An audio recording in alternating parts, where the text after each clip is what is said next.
అంబటి రాంబాబుపై అక్రమ కేసులు బనాయించి అరెస్ట్ చేశారని వైసీపీ సీనియర్ నేత కాకాని గోవర్ధన్ రెడ్డి ఫైర్ అయ్యారు. ప్రభుత్వాన్ని ప్రశ్నించినందుకే ఇలా చేస్తున్నారని తెలిపారు. పవిత్రమైన ప్రసాదాన్ని సైతం అపవిత్రం చేశారని మండిపడ్డారు. గుంటూరు జిల్లాలో అంబటి కుటుంబ సభ్యులను ఆయన పరామర్శించారు. ఈ సందర్భంగా వారికి ధైర్యం చెప్పారు. ప్రస్తుత పరిస్థితులను ప్రజలు గమనిస్తున్నారని కాకాని పూజిత అన్నారు. రాబోయే ఎన్నికల్లో జగన్ను గెలిపించుకుంటానని స్పష్టం చేశారు. అక్రమ కేసు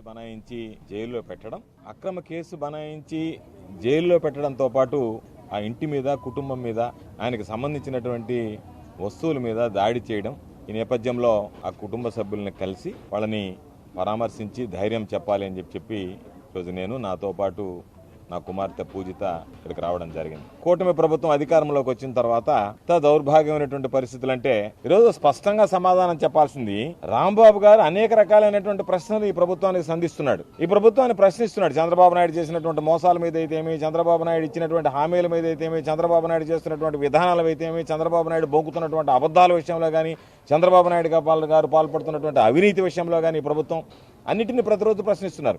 అటు చంద్రబాబు నాయుడు గారిని ప్రశ్నిస్తాడు, ఉప ముఖ్యమంత్రి ఉన్నటువంటి పవన్ కళ్యాణ్ గారిని ప్రశ్నిస్తాడు, సంబంధిత మంత్రులని ఎవరైనా సరే ఈరోజు వాళ్ళకి సంబంధించి ప్రశ్నించడం అనేటువంటిది ఆయన తత్వం, ఆయనకున్నటువంటి అలవాటు. ఈరోజు ఆయన ప్రశ్నిస్తున్నాడు, మీరు ఇరకాటంలో పడుతున్నారు, వాటికి రాజకీయంగా సమాధానం చెప్పలేనటువంటి పరిస్థితిలో ఉన్నారు.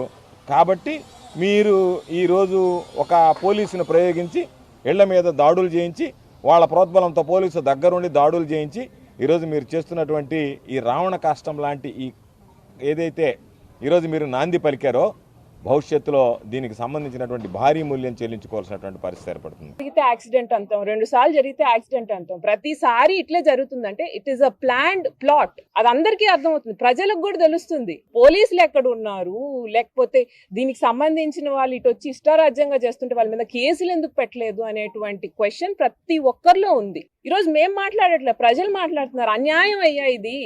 ఆడవాళ్ళు, మహిళలు, ఇప్పుడు నేను మహిళా వర్కింగ్ ప్రెసిడెంట్ గా అడుగుతున్నాను, వైఎస్ఆర్సీపీ వర్కింగ్ ప్రెసిడెంట్ గా, ఆడవాళ్ళ మీద దాడులు చేస్తారా? ఏం అంత దిగజారిపోయి ఉన్నారా? మహిళలంటే కనీసం గౌరవం లేదా? మహిళల్ని ఏదో ప్రోత్సహించాలి, ముందుకు తీసుకెళ్లాలనేది ఎట్టాగూ లేదు ఈ ప్రభుత్వంలో. రోజు 10 కేసులు చూస్తున్నాము మహిళల మీద. ఏమంటే మైక్ ఎత్తుకున్నారంటే మహిళల జోలికి వస్తే తాట తీస్తాం, అది ఇది అని అంటే, ఇప్పుడు మీ కార్యకర్తలే, మీకు సంబంధించిన వాళ్ళే వచ్చి మహిళల మీద దాడి చేస్తే వాళ్ళ మీద ఒక్క కేసు లేదు.